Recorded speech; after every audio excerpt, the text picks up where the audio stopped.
So this lake area here, of course, is one of many of the lake systems in the metro area, and especially around the Armidale region. It's highly disturbed now, but in the early days this would have been an ideal camping ground for the Noongar people in the summertime, because the place is absolutely beautiful even now, but there's plenty of trees for shelter, to make their little camps, their mai-mais, plenty of paper bark, tea tree, the lake out there with there would have been plenty of bush tucker here, and this is just one of the spots where they would have camped at in the summer.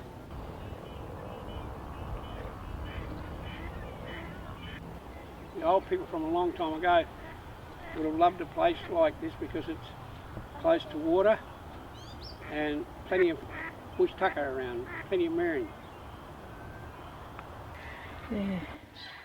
Qeets is Noongar for parrot. Sometimes people might even refer to the galah as qeets, because of their noise. You can hear In Noongar culture we have 6 seasons rather than 4. There's certain seasons when they'd move down to the coast and around the lakes, and then as the weather warmed up they'd move back up the hills. They didn't just sort of like wander willy-nilly. There were certain areas that they travelled to all around the lake area. That was one of them. Noongar is the Noongar name for the fungus, and bibble is the Noongar name for the paperbark tree.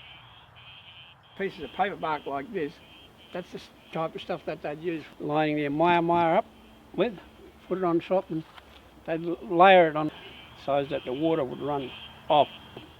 There will be a winter lodging that they have this with, and a bit of a permanency, so the rain they wouldn't get while they're sleeping at night. If a bucket of down raining, they wouldn't get wet. What the woman would do would just peel that open,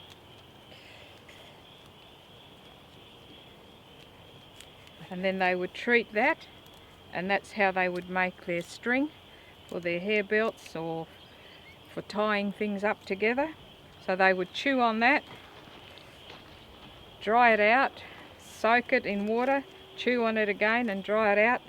A long process, but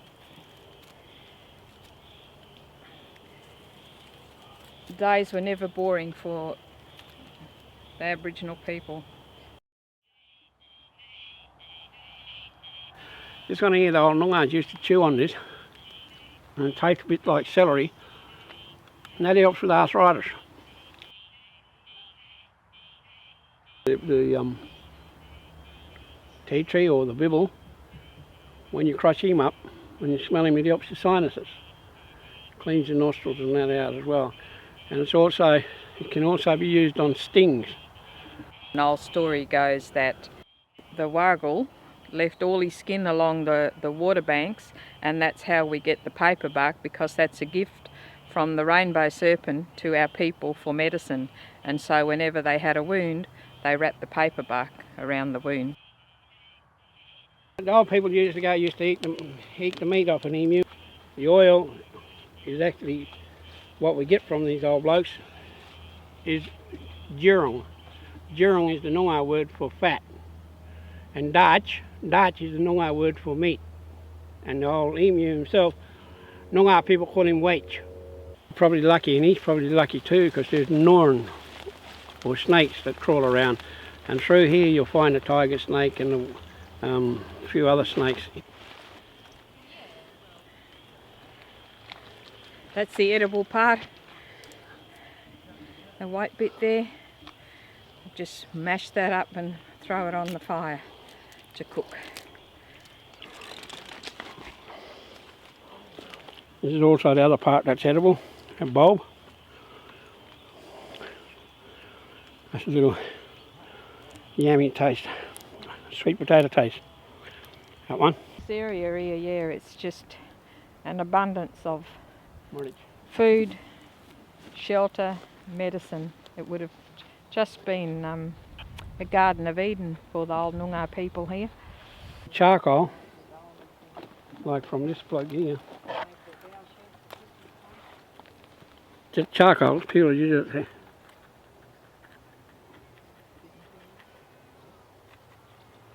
They use that to clean their teeth. I haven't got any teeth. I haven't got many teeth, but yeah. Okay, that's what they'd use. They'd use that to clean their teeth, and it was also used to get rid of bad breath a bit. So.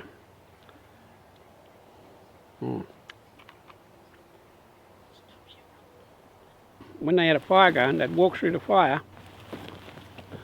so that they could get the smell of the burning wood on them.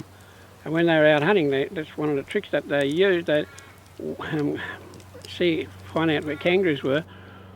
The kangaroos would not be able to smell the human thing and make them go away. They'd smell the fire and they'd just sit up and have a look to where the fire was. And when they sat up to have a look where the fire was, then people would spear them. You could spear them quite comfortably because they were sitting up.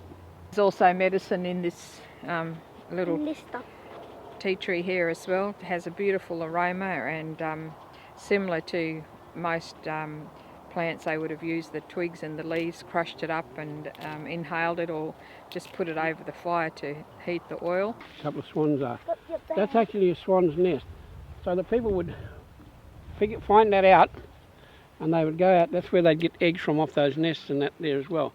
And they'd walk in there looking for turtle and fish and things. Cause way back then there would have been fish and crustaceans